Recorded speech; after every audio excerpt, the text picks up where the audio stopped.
scorching hot this week. That probably Don't mush us now. Let's finish the week. Probably mushed it, but let's finish the week. Enjoy it while you can. And DFFS, the showdown between this handsome gentleman and this mutant. Daily Fantasy NBA edition. We've got 7 games tonight. If you are fired up for this weekend's Canelo Alvarez, Billy Joe Saunders fight, so are we. And you can check out more of that content, more NFL content, and everything in between on our YouTube page at youtube.com/ESPN Sports Betting. Lots to get to today. Are you ready? Well, I appreciate you calling me handsome, but I always wanted to be a Teenage Mutant Ninja Turtle when I was younger. Which one? Michelangelo, to be exact. Michelangelo was the orange and the He nunchucks. was the orange party dude. Nunchucks. Okay, so. Well, no one wanted to be the guy with the size, because like those things are little. Rob, his weapons stunk, and his attitude stunk too, frankly. Okay? His attitude stunk too. Positive attitudes only around these parts, and we begin with the good word. A statement is read, and you can react any way you want with one criteria. You get one word to describe that reaction. Are you set? Ready. All right, let's start with the NFL. The San Francisco 49ers are 14-1 to win the Super Bowl. Okay, I am going to use the word. Going with blue today, I see. Yeah, I'm going to mix it up a little bit with each of these. I'm going to go with the word mining. Okay? Bitcoin mining. Much like mining for gold, this bet is going to take a lot of work and a little bit of luck for you to strike it rich. The Niners are either going to have Jimmy Garoppolo or Trey Lance, a rookie, at quarterback in what could be the first or second hardest division in the National Football League, the NFC West. I know Shanahan's a good coach. I like him. I know their defense should have better injury luck this season, but that's still 14-1, not quite juicy enough for me to back the Niners. I'd rather bet 2 other teams in that division to win the Super Bowl, the Rams and the Seattle Seahawks, because they have Russell Wilson, the best QB in that division by far. Yeah, probably by far. Then bet them 14-1, even though they went there 2 years ago. You could say by far. Stafford's been very good, Yeah, but Russ is already a Hall of Famer. Yeah, I agree. Kyler Murray has some work to do, but there's a lot of upside. And whether you're Garoppolo's Garoppolo or hurt. Lance, And Lance, we haven't seen Wilson's yet. better than them. Okay, nicely done. I am going to use the word as I clear that off. It's not so much a word, and it's not sangria, although you know how much I like that. Yeah, well, it is called good word. Dressed for it and ready to go once we get out of here today. 2 words in the dictionary. I am going to run right up against it here. Santillana. It's the last name of Spanish philosopher George Santillana, who once famously said, "Those who cannot remember the past are condemned to repeat it." We have had 55 Super Bowls so far in the NFL's existence. Right. That would mean we've had 110 quarterbacks start a Super Bowl. Do you know how many of them have been rookies?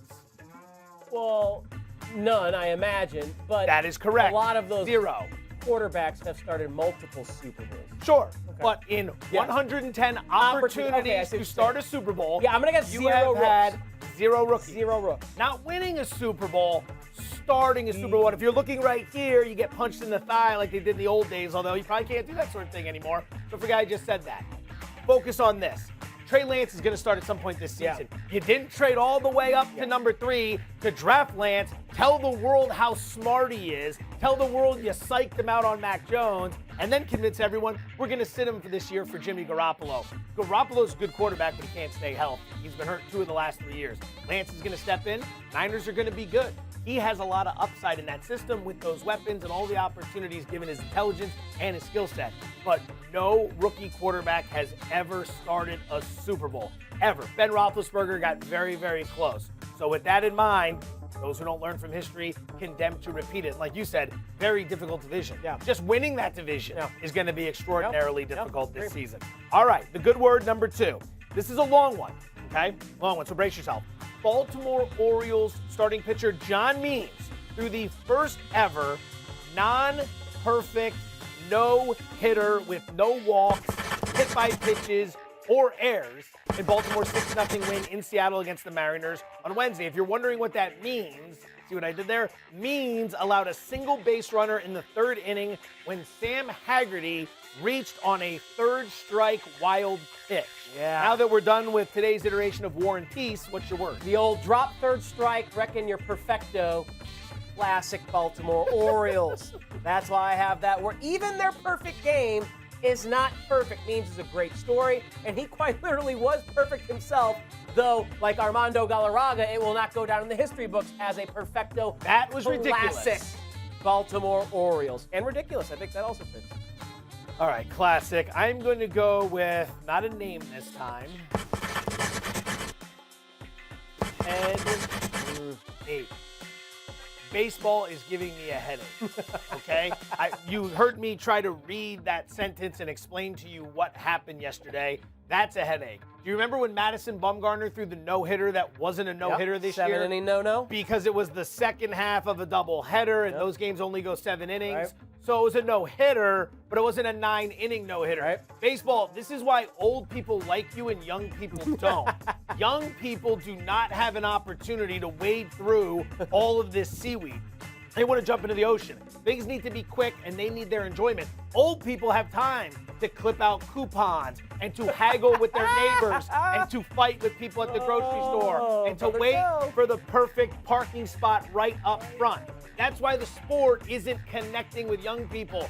It's a no-hitter, but it's not a no-hitter, and then we fight it. It's a perfect game, but it's not a perfect game. And here's 42 criteria. And by the time we're all said and done, it's Baltimore and it's Seattle, and I'm on to the next thing. Like the UFC, where I can watch some guy mangle his own leg in 6 seconds. Or I can watch a really great knockout in the opening round. That is why it's giving me a headache. It's too much. Be cool. Simplify. Understand that, but a perfect game literally means no one gets out of the batter's box. Yes. And this one did. Not because of means, because of his catcher. Catcher couldn't wrangle the third strike. But I understand your point.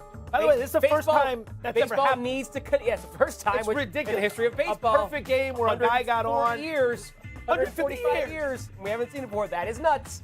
That is nuts. Probably should have focused a little bit more on the history rather than the complaining. Now that I look at this in hindsight, we probably could have been a little bit more excited about what John Means did yesterday. All right, final one.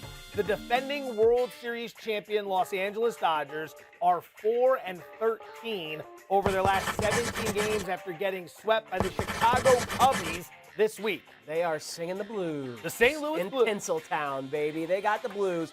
It appears the Dodgers have an early season case of David Caruso.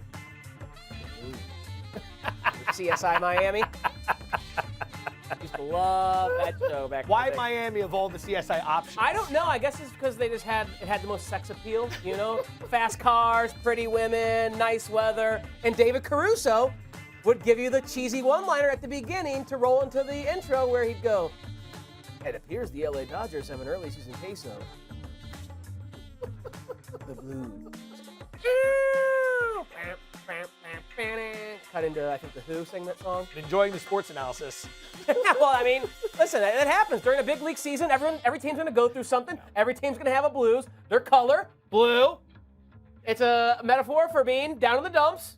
I thought it fit the good word, Brother Joe. Caruso, by the way, with one of the all-time bad decisions, leaves NYPD Blue thinking he's going to become a big-time actor, and it never ends up working out. Jimmy Smith steps in and does a wonderful job. Now, he is a niche. Now, he is kind of a cult classic for his CSI Miami, but you're right. Speaking of movies that Caruso wishes he was in, my word is Hangover. What did you think was going to happen to the Los Angeles Dodgers this year? It's not that they're not good. It's just that after, like 7 straight years of coming up short, when they had all the World Series ammunition they needed, they finally won. And it was off a COVID pandemic year where you were in a bubble. There was a lot to figure out, and they started the season strong. Let's remember something about the Dodgers right now. Despite this horrible run, aren't they still like 17-15? They're 1.5 games back of the Giants for first place. They're still 2 games over 500. They're plus 37 in run differential, which is the best in Major League Baseball. They just aren't blowing everyone away. This is why we bet under on 105 wins for the season win total. It was asking this team to do too much, but they're going to be fine. Only May. Agreed. I agree with that. All right. For more on everything going on in Los Angeles at the moment, Alden Gonzalez is an ESPN multimedia reporter located in LA, and he's kind enough to spend some of his time with us here today. Alden, we appreciate the time. Let's start with this. The Dodgers are just as cold now as they were hot to start the season. 13-2 was the opening run. That has turned into a 4-13 run as the team has lost each of its last 4 series. What is more concerning at the moment, the hitting or the pitching? That's a really interesting question. I'm going to go to the pitching, and I'm going to specify it as the bullpen, because I think Offensively, there's a belief that the guys who are struggling are going to get going just because that's what their track record suggests. These are superstars, a lot of them, who are struggling right now. And their starting rotation, even though they only have 4 healthy starters, those 4 who are left, Clayton Kershaw, Trevor Bauer, Julio Urias, Walker Buehler, they're having great seasons and they should continue to do so.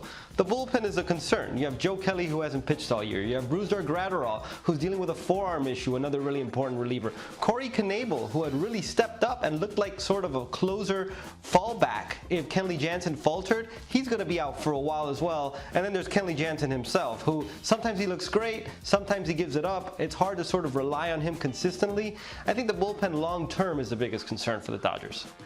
Yeah, Alden, that lineup is struggling as of late during this 17-game stretch. They're hitting just .201 as a team. CODY Bellinger has basically been out since the first week or 10 days of the regular season. How close is their lefty masher to getting back in the lineup?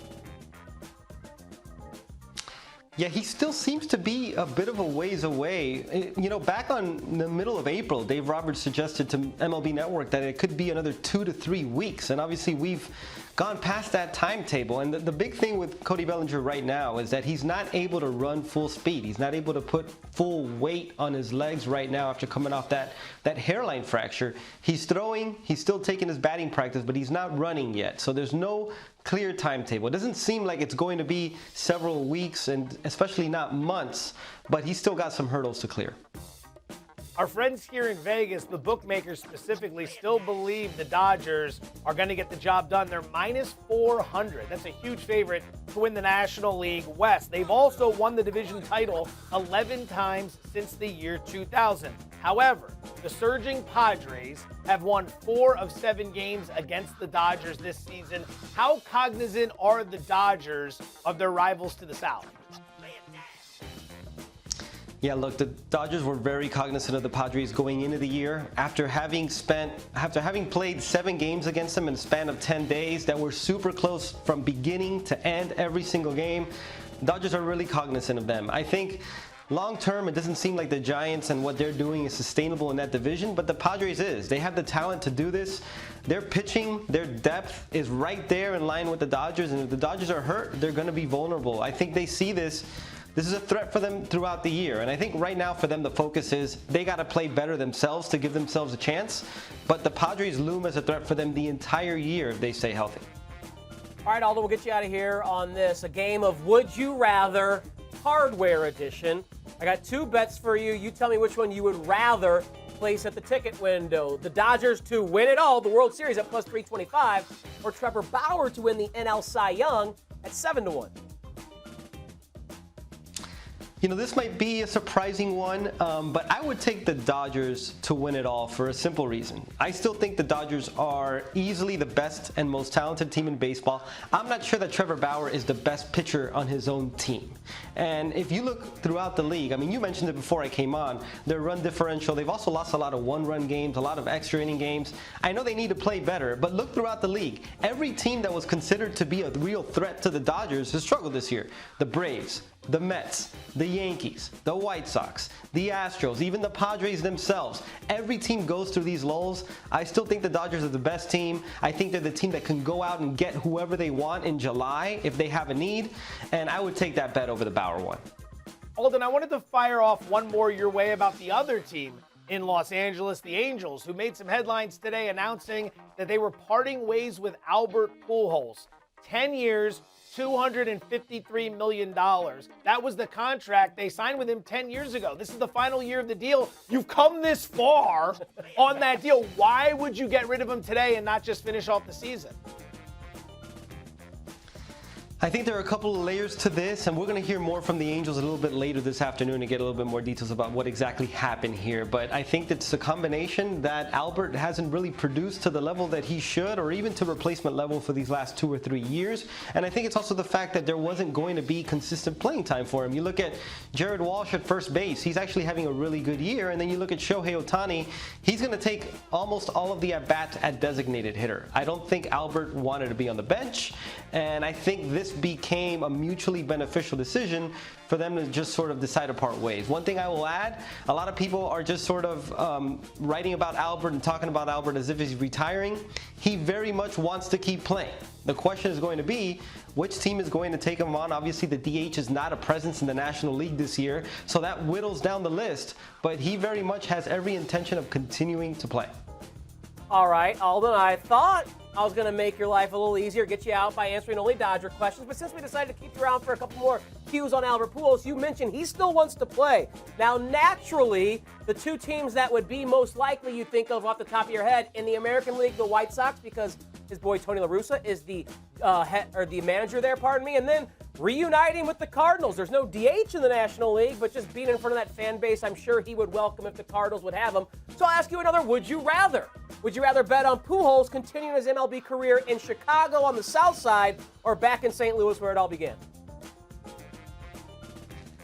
I would definitely take the White Sox in that scenario for a couple of really simple reasons, one of which I already touched on, the presence of the DH and also the fact that they've been riddled by injuries. There's actually an avenue there for playing time for Albert. At DH, getting starts against lefties, maybe occasionally first base to spell Abreu, but also Tony La Russa. The presence of Tony La Russa, who reveres Albert so much that he intentionally walked Albert Pujols earlier this season in a big spot. I think that connection is very real. I'm not saying it's going to happen, but if it's a choice between the Cardinals or the White Sox, I'd take the White Sox. And at this point, and we'll know more as the days go on, as the hours go on at least, I would take the White Sox over the field right now. They just seem like the most obvious landing spot for him. Alden Gonzalez, ESPN multimedia reporter located in Los Angeles, kind enough to join us here on Bet. Thank you, Alden. We appreciate the time. No problem, guys. All right, let's keep it moving. By the way, La Russa in Chicago, working out great with the White Sox. Fan base loves him, especially when the coaching staff didn't know the rules in extra innings the other day. It is remarkable. I think they're giving a lot of the credit to Rick Hahn and the front office for putting the team together, but they're in second place in the division and have, I think, the best run differential in the American League. And White Sox fans are banty with Tony La Russa right now. So, absolutely. That was the standard TLR. Who would have thought the 10-year, $250 million deal for a guy in his 30s wouldn't have worked out? It was probably a blessing in disguise for the Cardinals. Yes, it was. He did not sign that offer that they gave him and went to the Angels. Question. All right.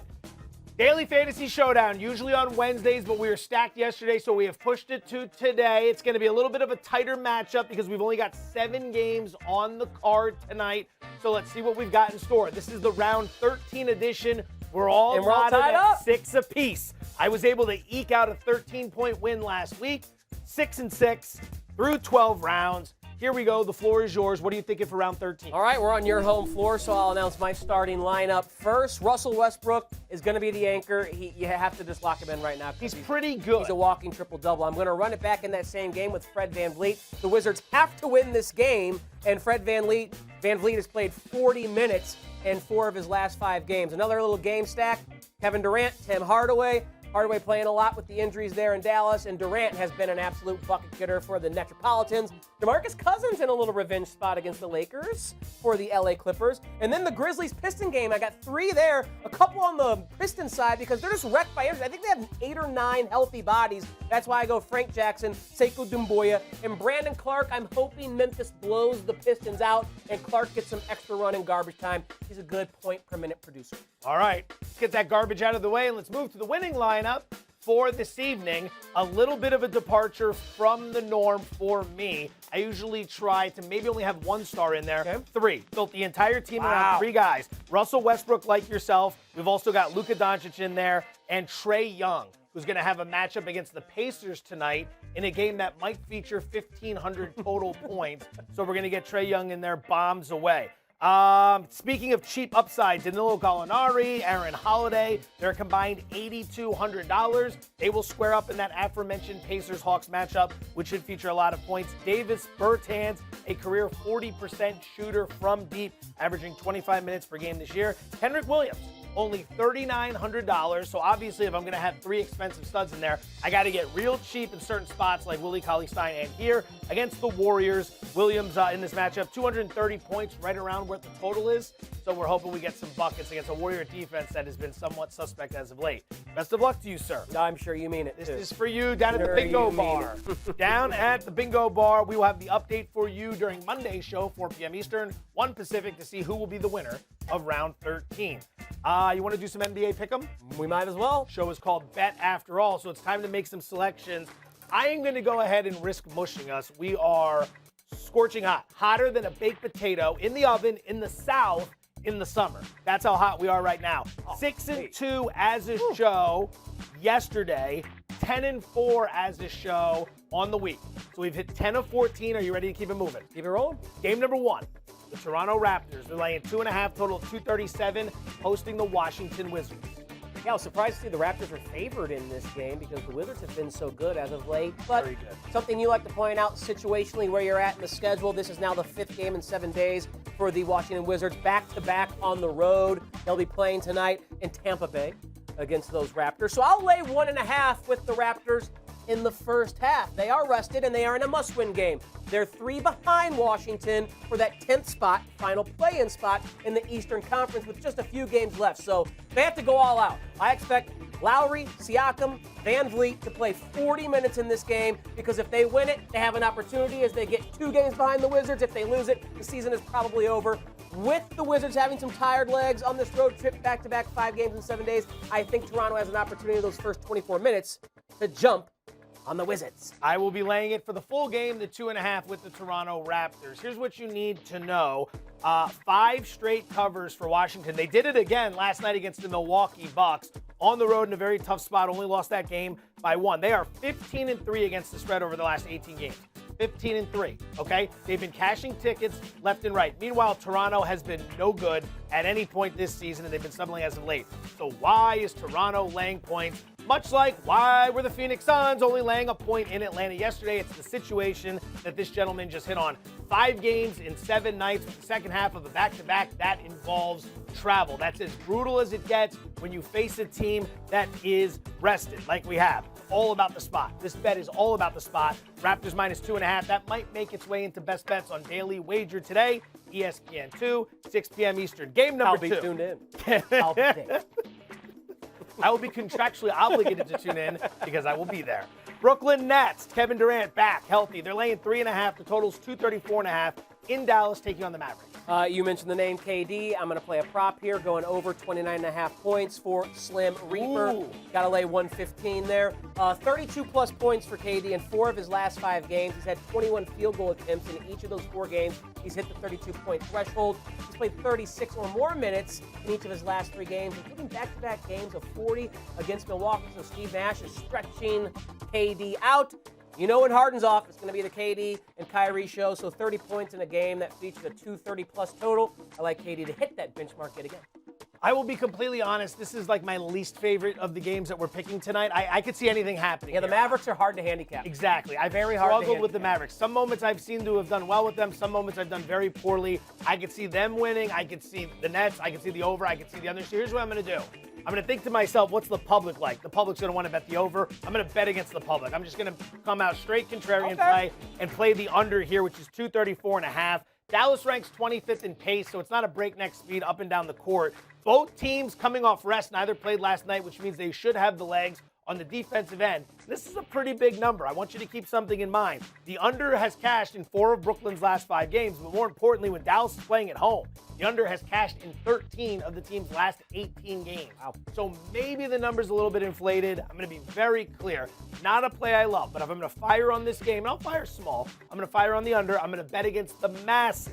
These casinos, they were built very specifically on contrarian-type plays that the house was making. All right, game number 3, the Atlanta Hawks, who are surging right now. They're laying 6, total of 240 at Indiana, taking on the Pacers. You talked about how you like this game environment in DFFS.